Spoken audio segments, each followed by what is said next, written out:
Okay, let's go from North Texas down to Southeast Texas. Let's go to Houston. Let's talk the Rice Owls. It was a very bad year for the Owls. A no good, very bad year. They got went to go to Australia, though. That's They nice. got to go to Australia. Got to go?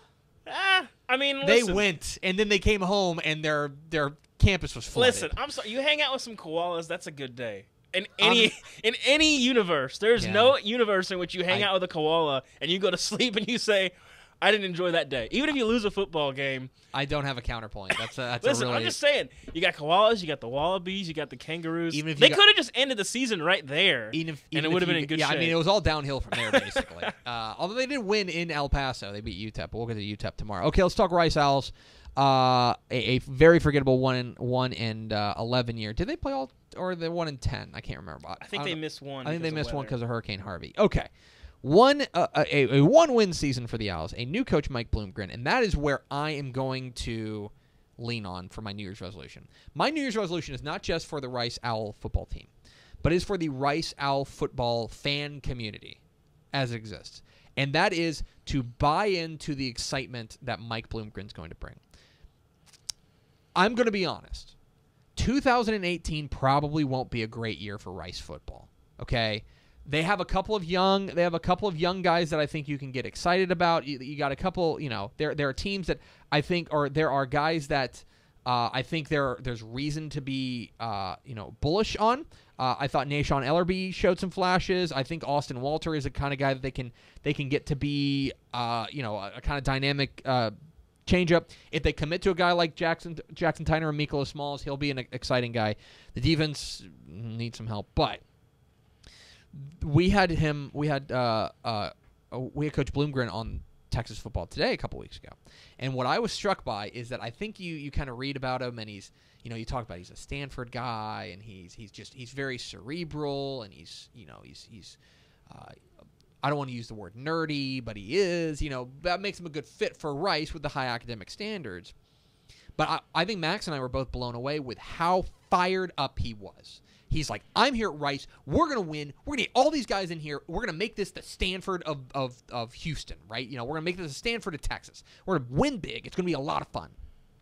And I think the best thing that you can do is to just embrace that excitement and be like, guys, we're going to build something. This is going to be fun. And if you get the whole program and all the fans piling to that, that's going to help everything. Because I'll tell you, and you probably know this as well as anybody, if a prospect comes to an official visit at a game and there's 6,000 people at that game, that's going to weigh into his decision. I'm not saying it's going to make his whole decision, but it's going to weigh into his decision. And so I think in a lot of respects, the best thing that Rice can do is just buy in and say, all right, we're committed to Mike Bloomgren as the guy. It's going to take a little bit of time, but we need to be as excited as he is about this program because that's going to help us get the guys that maybe we weren't able to get in the past. Rice is obviously a unique situation with their academic standards, but I think that's the best thing that everybody involved can do is just commit to it and be like, guys, we're going to be fired up about Rice football. Yeah, we only won one game last year, but next year we're going to win 3 or something like that. I think that's the biggest thing they can do. Yeah, and I think he has a great opportunity for coaching to shine through. I think as an offensive line guy, in the CUSA, you're not going to run into too many just like the so-called war daddies up front. Like if you have guys who are sound technique, even if they're 260 pounds, they're going to be great. And if you're great on the offensive line, everything else starts to look good. We saw that, Oklahoma this year. Yeah, okay, Baker was great, but why were they so good with a bunch of new kids running around him is because their offensive line was elite. Yes. Now, granted, that's a different thing because they have Orlando Brown is probably a first-round pick. They have a bunch of talented guys there who are just maulers. But you can have something that looks like that in CUSA, even if you don't have the 4 or 5-star guys. If you teach them technique and you can do that and have them be effective, you're going to look really good almost overnight. And I think they have that opportunity. So I think, I don't want to become offensive line guy. Oh, here we go. But listen, if they can get that going, I think that can really be the start of something for Rice. I think so. And that's, to me, you have to find, a team.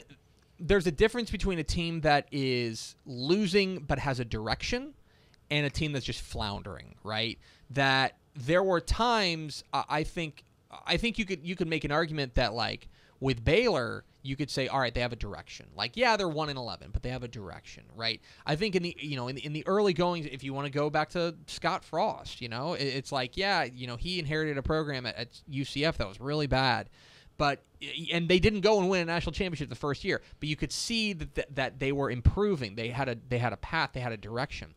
That's what Rice has to do. Is they have to establish a path, and it may not result in a 10-win season in year 1 or year 2 or year 3. But if you keep going on that path, that's the most important thing. And I think that you've got, in talking with him, and admittedly it's only one conversation, but in talking with Mike Bloomgren, I think there's an excitement that he brings that, with all due respect to our friend David Bailiff, whom we love, maybe that excitement had worn off. And so if you can have that kind of shot in the arm for a program, you need a jolt for this program. I think Mike Bloomgren can be I think David Bailiff fell victim to the 7-year itch a little bit. But this is still a program. I mean, the CUSA, the Americans, I really do believe, especially if you're in Texas, with, some exceptions, there really aren't any bad jobs that you can't win at. Because if you have great coaching and you get a couple guys that you build around, you can win there. I mean, Rice, they're 4 or 5 years removed from a 10-win season there, and so you can win there. You're in the middle of Houston, and yeah, you have a lot of excuses. The high academic standards, and you're in the middle of still fighting off a lot of people that are going to grab your top guys. It's tough to keep quiet on some guys that you love, but you can win there, and I think having seen that, and you're not that far removed from that, I think that's a reason to buy in.